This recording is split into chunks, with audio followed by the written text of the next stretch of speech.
지금 시국이 비상하다 보니까 우리 안보를 담당했던 군 지휘부가 모두 내란 혐의로 수사를 받고 있고 또 그 수사에 여러 기관들이 나서고 있는데 제대로 된 교통 정리가 안 되고 있습니다.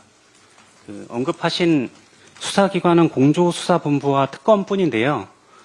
검찰에서 수사를 진행하고 있고 또 공수처에서 2차례 사건 이첩을 요구했으나 이 모든 걸 거부하고 있습니다. 이 상황에 대한 대표님의 말씀을 듣고 싶고요. 지금 군 지휘부 얘기는 장관 다시 임명해야 되는 거 아니냐 이런 말씀이신가요? 아니요, 사건 관련해서 내란이나 군연법상 조항을 살펴보면 너무 엄중한 형이다 보니까 부하내동하거나 단순 가담한 경우도 많기 때문에 그분들에 대한 이야기였습니다. 지금 군 지휘체제 또는 정부의 장관이나 주요 공직자의 고리 상태 때문에 대한민국 국가 시스템에 문제가 생기지 않느냐, 빨리 보완해야 하지 않느냐는 의견들이 있는 것 같습니다. 저희도 그 부분에서 많은 고민을 하고 있습니다. 그러나 가장 중요한 것은 신속하게 헌정 질서를 회복하는 것입니다.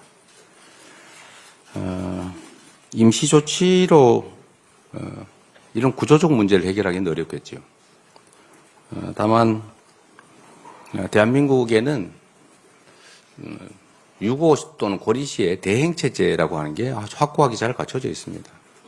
충분히 감당할 만한 인적 역량을 갖추고 있고 시스템도 있기 때문에 일부 공직자들의 고리 상태, 유고 상태에 대해서는 너무 걱정하지 않아도 될 것이라는 말씀드립니다.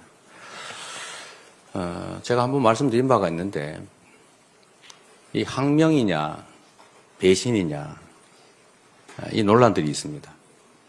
예를 들면 어제 탄핵 의결에 찬성한 국민의힘 국회의원들은 배신자인가?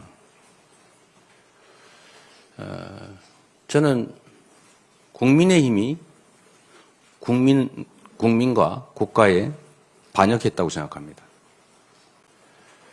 반역 세력에 대한, 내란 세력에 대한 책임, 문책, 단죄를 그걸 막고 그들을 비호하는 것이 민주공화국 원리에 부합하지 않는 건 명확한 사실입니다. 국가와 국민에게 충성해야 될 공직자, 국회의원들이 국민과 국가를 배반하고 또는 반역하고 당의 이익과 개인의 이익에 집착하는 것은 그것이 바로 배신이고 반역인 것이죠. 이 배신적 반역적인 당론에 반대 의사를 표명하고 국민과 국가에 충성하고 국민의 뜻에 합당한 행위를 한 것은 칭찬받아 마땅한 국민에게 충직한 책임을 다하는 행위죠. 그분들은 배신자가 아니라 국가적 충복인 것입니다. 또 군도 마찬가지입니다. 군 문제도 이게 항명이냐 아니면 충성이냐. 항명죄다. 이 명령을 이행하지 않으면 항명죄로 책임을 묻겠다, 죄를 묻겠다는 협박을 했다는 얘기도 있습니다.